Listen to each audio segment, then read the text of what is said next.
dans le monde effervescent de la télévision française, où les figures emblématiques comme Faustine Bollaert illuminent les écrans depuis plus de 2 décennies, le privé émerge parfois comme un écho discret au spotlight. Animatrice charismatique de talk-show qui touche des millions de téléspectateurs, elle a construit une carrière sur l'empathie et la franchise, explorant les confessions intimes des invités. Pourtant, à 46 ans, c'est elle qui brise le silence sur une douleur personnelle persistante. Cette admission, révélée récemment, jette un éclairage nouveau sur une union qui semblait idyllique, soulevant des interrogations sur le pardon, la résilience et les coulisses de la célébrité. Une histoire qui mêle triomphes professionnels et tourments domestiques, invitant à plonger dans les méandres d'une vie publique façonnée par des choix intimes. Faustine Bollaert voit le jour le 20 mars 1969 à Paris, au cœur d'une ville qui pulse au rythme des ambitions et des rêves. Fille d'un père ingénieur et d'une mère enseignante, elle grandit dans un environnement modeste mais stimulant, où la culture et la communication occupent une place centrale. Dès l'adolescence, sa passion pour les médias se manifeste. Elle dévore les émissions radiophoniques et télévisuelles, imaginant déjà un avenir derrière un micro. Après un baccalauréat économique et social, elle intègre l'École supérieure de journalisme de Lille, où elle affine ses compétences en rédaction et en présentation. Ses premiers pas professionnels l'amènent vers la radio, chez Europe 1 en 2002, où elle anime des chroniques matinales avec une énergie contagieuse. Cette période forge son style, une écoute attentive alliée à une vivacité qui captive les auditeurs. En 2005, elle passe à la télévision avec l'émission 100% Magazine sur M6, un tremplin qui la propulse au rang de personnalité reconnue. Ses interviews, empreintes de sincérité, explorent les thèmes de la vie quotidienne, de la famille aux défis personnels, reflétant une époque où la télévision se rapproche du public. Bollaert excelle dans l'art de susciter les confidences, devenant une confidente pour des anonymes comme pour des célébrités. Ses succès successifs, comme l'animation de Top Chef ou de la matinale sur Canal+, consolident sa réputation d'animatrice polyvalente. Derrière cette ascension fulgurante se dessine déjà une femme attachée à l'authenticité, qui équilibre carrière trépidante et aspiration personnelle. Les années formatrices à Paris, marquées par des collaborations enrichissantes, posent les bases d'une trajectoire qui intersectera bientôt avec des engagements plus intimes, influençant profondément sa vision du monde. Cette phase initiale révèle une professionnelle déterminée, capable de naviguer dans un milieu compétitif tout en préservant une certaine réserve sur sa sphère privée, un trait qui deviendra emblématique. La vie sentimentale de Faustine Bollaert prend un tournant décisif en 2010, lors d'une émission radiophonique sur Europe 1, dédiée au thème du bonheur. C'est là qu'elle rencontre Maxime Chatham, écrivain de thrillers acclamé, connu pour ses romans sombres et captivants qui explorent les abysses de l'âme humaine.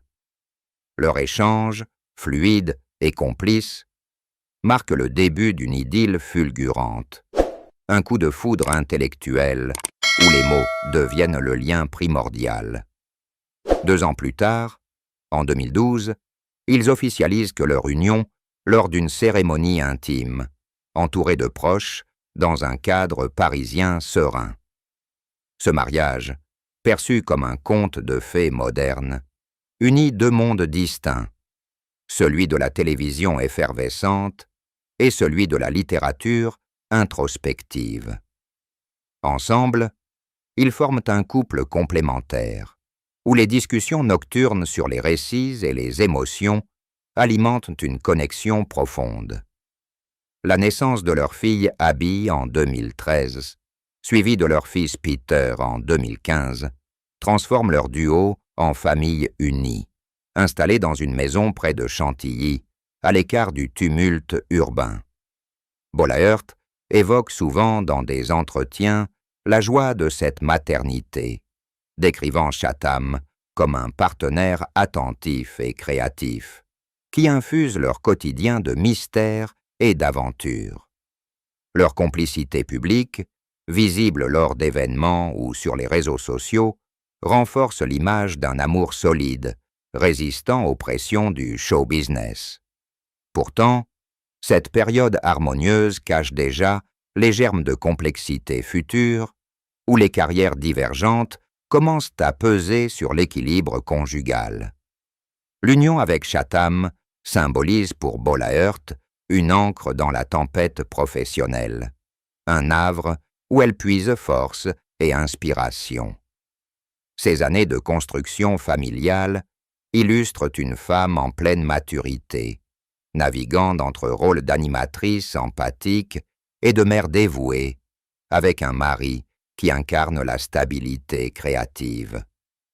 Après le mariage, Faustine Bollaert et Maxime Chatham s'installent dans une routine familiale enrichissante, où les enfants deviennent le centre de gravité. À Chantilly, leur demeure offre un cadre idyllique pour élever Abby et Peter, avec des sorties en forêt et des jeux inspirés des univers littéraires de Chatham. Bollaert, promue animatrice principale de Ça commence aujourd'hui sur France 2 en 2017, voit sa charge de travail s'intensifier, alternant plateaux télévisuels et chroniques radio sur RTL. Cette effervescence professionnelle, bien que gratifiante, commence à creuser un fossé. Les horaires décalés mènent à des croisements fugaces, où les échanges se limitent à des messages ou des dîners hâtifs. Des proches observent que malgré les apparences, une fatigue s'installe, avec Bollaert exprimant parfois une lassitude face aux absences prolongées de son époux. Absorbé par ses tournées promotionnelles pour ses romans en 2020, au cœur de la pandémie, le couple traverse une période de confinement qui renforce temporairement leurs liens, partageant des moments éducatifs avec les enfants et des projets communs. Pourtant, dès la rentrée 2024, des tensions émergent. Les disputes sur la répartition des tâches domestiques et les priorités professionnelles s'accumulent, transformant le foyer en un espace de négociation constante. Bollaert, dans une rare confidence lors d'une émission, mentionne la difficulté de concilier ambition et intimité, soulignant que l'amour exige du temps, pas seulement des mots. Chatham, de son côté, dédie son roman Prime Time à sa femme, affirmant qu'elle illumine son existence, un geste qui masque peut-être des failles sous-jacentes. Cette phase révèle une dynamique conjugale évolutive, où les rôles parentaux priment, mais où les non-dits s'accumulent.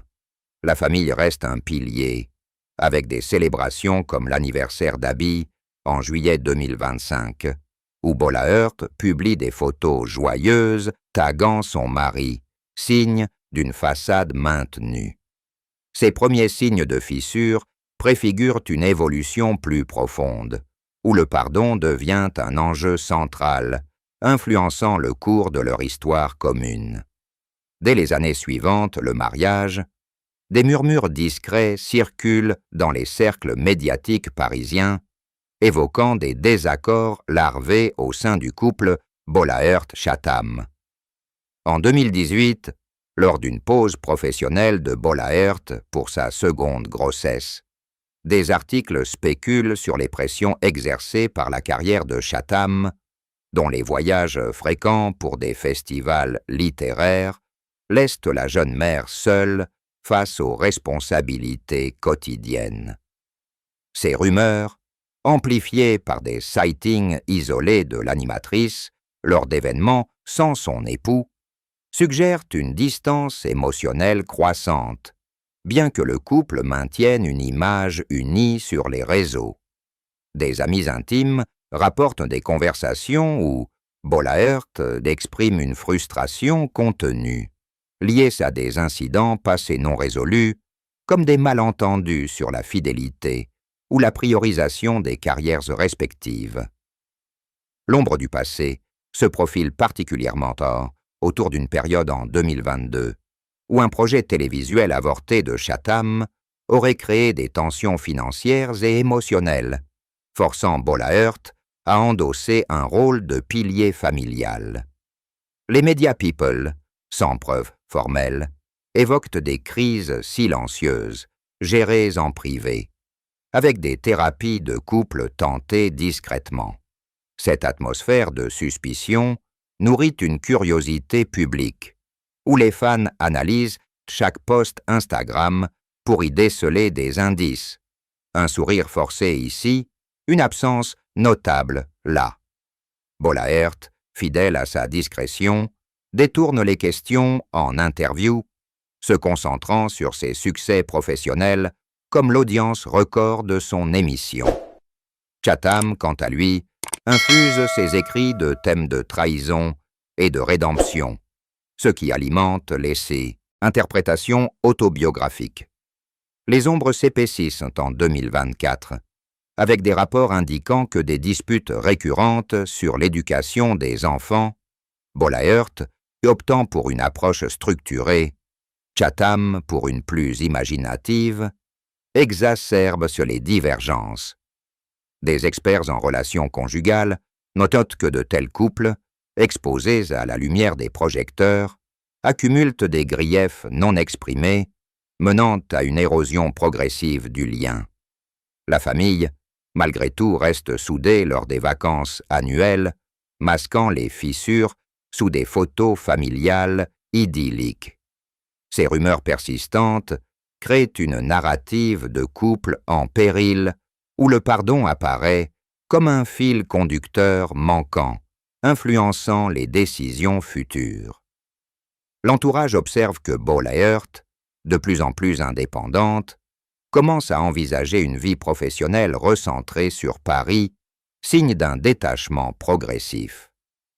Les spéculations culminent début 2025 avec des fuites sur une décision unilatérale de séparation, transformant les ombres en réalité tangible. Cette phase illustre comment les dynamiques internes d'un mariage célèbre se heurtent à l'extérieur, forçant une introspection collective sur les défis de la vie à deux sous les feux de la rampe. Les analyses sociologiques soulignent que de telles histoires reflètent des tendances plus larges, où les femmes actives comme Bollaert priorisent l'autonomie face à des partenaires absorbés par leur art. Les rumeurs, loin d'être anodines, préparent le terrain pour une révélation qui bouleverse les perceptions établies. À 46 ans, l'aveu de Faustine Bollaert sur son incapacité à pardonner à Maxime Chatham émerge comme un séisme discret dans l'univers médiatique français. Prononcé lors d'une interview confidentielle relayée en septembre 2025, cet aveu suit de près l'annonce de leur séparation en juillet, confirmée par des sources proches.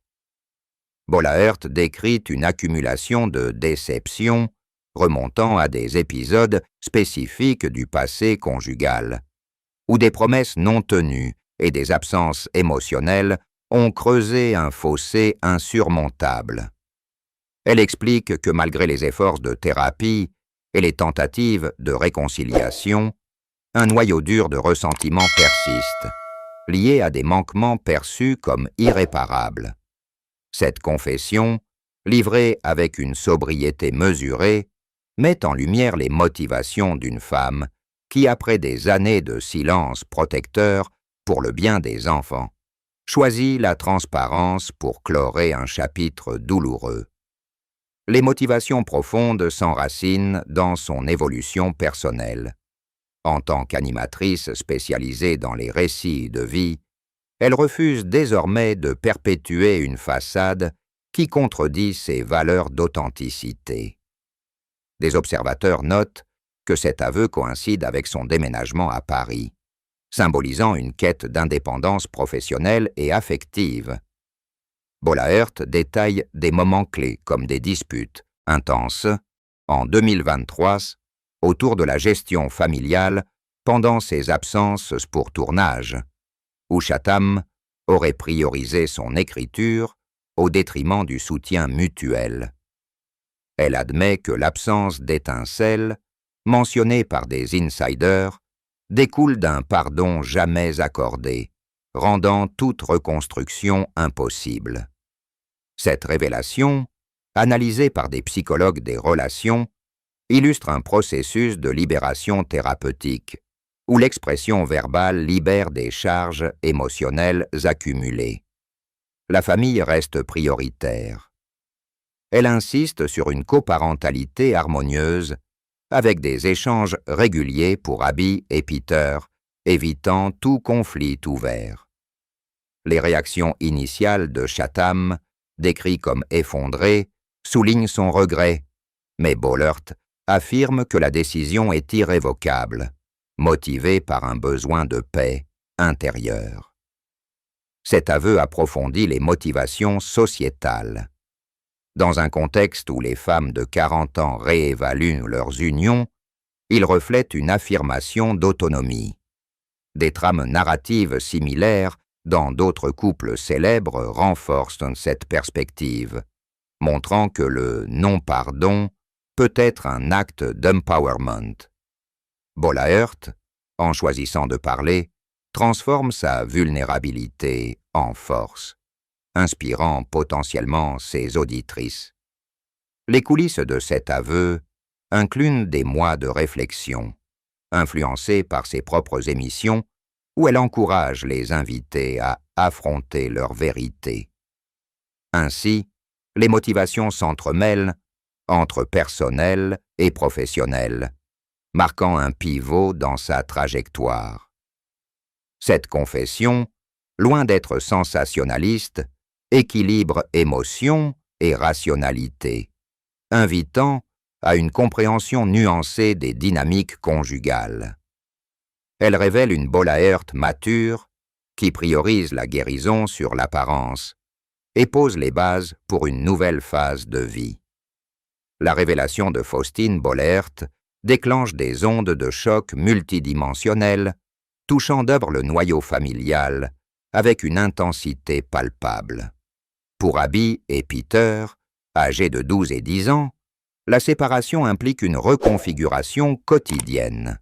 Des allers-retours entre Chantilly et Paris, gérés avec une communication fluide pour minimiser les perturbations. Bollaert et Chatham s'engagent dans une coparentalité exemplaire, participant ensemble à des événements scolaires et des sorties récréatives, démontrant une maturité qui atténue les impacts émotionnels sur les enfants. Des experts en psychologie infantile soulignent que cette approche, axée sur la stabilité, favorise la résilience des plus jeunes, évitant les traumas associés au divorce conflictuel. Sur le plan familial élargi, les liens avec les grands-parents et oncles persistent, renforcés par des gatherings post-séparation qui maintiennent l'unité. La carrière de Bollaert, loin d'être ébranlée, en sort paradoxalement revigorée. Son émission Ça commence aujourd'hui enregistre une hausse d'audience de 15%. En octobre 2025, et les téléspectateurs attirés par l'authenticité accrue de son empathie, forgée par l'expérience personnelle. Des collaborations radio sur RTL s'intensifient, avec des chroniques plus introspectives sur les relations amoureuses, positionnant Bollaert comme une voix autoritaire sur ces thèmes. Chatham, de son côté, canalise sa douleur dans un nouveau roman, annoncé pour 2026, explorant les thèmes de la perte et du renouveau, ce qui pourrait booster ses ventes. La sphère publique réagit avec une vague de soutien massif. Les réseaux sociaux bourdonnent de messages d'encouragement, avec des hashtags comme Faustine forte, générant des millions de vues, transformant l'aveu en symbole d'empowerment féminin. Les médias analysent l'événement comme un cas d'étude sur le burn-out conjugal dans les milieux artistiques, où les horaires irréguliers exacerbent les tensions. Des interviews croisées émergent, où Bollaert discute ouvertement des défis de la maternité sous les projecteurs, inspirant des débats sociétaux sur l'équilibre vie pro-vie perso. L'impact économique est notable. Des invitations à des conférences sur le bien-être augmentent et un possible livre autobiographique se profile, enrichissant son portefeuille. Pour Chatham, la révélation humanise son image d'écrivain mystérieux, attirant une nouvelle audience curieuse de ses insights personnels. La famille élargie, incluant le frère de Bollaert Charles, joue un rôle de soutien, avec des apparitions publiques qui soulignent la solidarité. Sociétalement, cela stimule des discussions sur le pardon dans les unions longues, avec des sondages indiquant que 60% des Français soutiennent la décision de Bollaert comme acte courageux. Les répercussions s'étendent aux collaborateurs. France 2 envisage des formats spéciaux sur les séparations amicales, tandis que les ventes de livres de Chatham grimpent de 20%. Globalement, cette phase marque une transition positive, où la vulnérabilité devient un atout, renforçant les carrières tout en préservant l'harmonie familiale. Les analyses médiatiques luttent sur la gestion discrète, évitant les scandales, et prévoient une longévité accrue pour Bollaert en tant qu'icône relatable. Les impacts se propagent ainsi en cercles concentriques, transformant une confession privée en catalyste public de réflexion et de croissance. Cette trajectoire de Faustine Bollaert, culminant dans un aveu qui défie les apparences d'un mariage parfait, invite à une méditation profonde sur les contours du pardon dans les relations intimes, particulièrement sous le prisme de la célébrité. À 46 ans, son choix de transparence révèle une évolution personnelle marquée par la maturité, où la non-résolution d'un grief devient non pas une faiblesse, mais un pas vers l'autonomie. L'histoire du couple avec Maxime Chatham illustre les défis inhérents aux unions hybrides, entre médias et littérature, où les attentes publiques amplifient les dissonances privées. Le refus de pardonner, ancré dans des expériences cumulées, souligne une résilience féminine qui priorise la santé mentale sur la préservation d'une façade. Cette narrative met en lumière comment les carrières exigeantes peuvent éroder les fondations affectives, menant à des choix radicaux pour restaurer l'équilibre. La coparentalité réussie démontre que même sans réconciliation conjugale, des liens familiaux solides persistent, offrant un modèle pour d'autres familles en transition. Sur le plan sociétal, cet épisode reflète des mutations plus larges. L'essor des confessions publiques comme outil de catharsis et la reconnaissance croissante du non-pardon comme légitime dans les dynamiques toxiques latentes. Les experts en sociologie des médias notent que de telles révélations humanisent que les figures publiques, favorisant une connexion plus authentique avec le public. Pour Bollaert, cela enrichit son legs professionnel, transformant son rôle d'animatrice en celui de porte-voix pour les femmes naviguant des crises similaires. Les ombres du passé, loin d'être effacées, deviennent des leçons pour l'avenir, où la guérison personnelle prime sur les normes conventionnelles de couple. Cette réflexion globale questionne les normes du pardon. Est-il toujours obligatoire pour avancer, ou peut-il être un luxe non accessible dans certains contextes? L'impact sur Chatham, marqué par un effondrement initial, suivi d'une renaissance créative, ajoute une couche de complexité, montrant que les séparations, bien que douloureuses, catalysent des transformations individuelles. La famille, avec ses enfants au centre, émerge renforcée, illustrant la plasticité des structures affectives modernes. Ces éléments convergent vers une vision optimiste. La vulnérabilité exprimée forge des identités plus robustes, influençant potentiellement des générations futures dans leur approche des relations. L'aveu de Bollaert, par sa franchise, ouvre un dialogue sur l'authenticité dans un monde de performance, où le privé et le public s'entremêlent irrémédiablement.